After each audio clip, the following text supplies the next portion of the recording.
Assalamualaikum gengs, gimana kabar kalian semua? Semoga kalian dalam keadaan sehat walafiat. Masih tetap standby di channel kita semua yang akan membahas kisah-kisah horor untuk kalian semua. Gua mau cerita dikit nih soal pengalaman gua waktu ngekos di sebuah daerah ya, tapi nggak gue sebut daerah mana ya. Namanya itu kosan Mawar. Sumpah ya, sampai sekarang kalau inget bulu kuduk gua masih berdiri. Saking gua itu kayak ngeri gak tidur. Jadi awalnya gue cari kosan murah deket kampus. Nemulah gue si kos Mawar ini. Dari luar sih kelihatan biasa aja, malah cenderung tua, tapi harganya tuh miring. Dan gua pikir namanya juga anak kos, ngirit dikit lah, kata gua gitu. Gua tanya-tanya sama ibu kosnya kan. Kata bu kos itu dulu tanah ini kosong lama. Dia cerita dikit aja gitu, makanya murah. Dia nggak bilang apa-apa soal sejarah aneh atau gimana kos-kosan itu. Hari pertama gue pindah, jujur suasananya udah beda. Masuk kamar, hawa di dalam itu dingin kayak gimana gitu, bikin bulu kuduk tuh berdiri lah. Padahal siang itu beda sama koridor luar yang panas banget. Malamnya baru deh kerasa jam 2 pagi. Gua kebangun karena ada suara ketukan di jendela. Tok tok tok.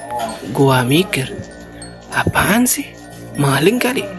Tapi terus gua sadar, kamar gua di lantai 2 bro. Nggak ada balkon, nggak ada pohon dekat jendela. Siapa yang bisa ketok dari luar ya? Kata gue gitu. Lalu gue tuh diem, pura-pura tidur kan. Tapi suara ketukan berubah jadi kayak suara kuku yang seperti kuku diseret di tembok gitu. Gue makin takut, tapi rasa penasaran menang. Akhirnya gue itu ngintip dikit lah dari balik selimut. Ya ampun, gue lihat ada bayangan hitam tinggi nempel di jendela. Kayak orang tapi badannya itu kurus banget lah. Hampir kayak tulang doang. Hitam lagi, kurus. Lalu gue tuh takut lah. Gue tutup mata.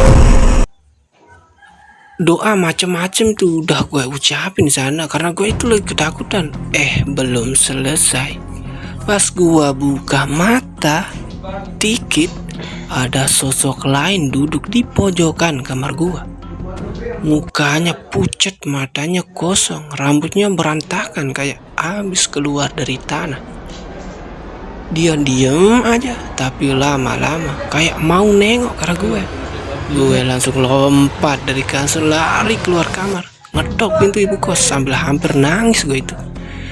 Ibu kos cuma keluar sebentar, ngelirik gue, terus bilang, udah biasa, diem aja, besok juga mereka pergi. Kata bu kos kayak gitu aja, langsung dia pergi. Lalu gue itu besoknya gue cabut langsung, gak mikir 2 kali. Dan tahu gak, pas gue cerita ke tukang warung depan kos itu, dia cuman ketawa kecil terus bilang ke gue, dulu lo tahu gak, di situ bekas pemakaman mas, kadang ada yang belum ikhlas. Itu kata pedagang di depan itu yang bikin gue itu panik dan takut.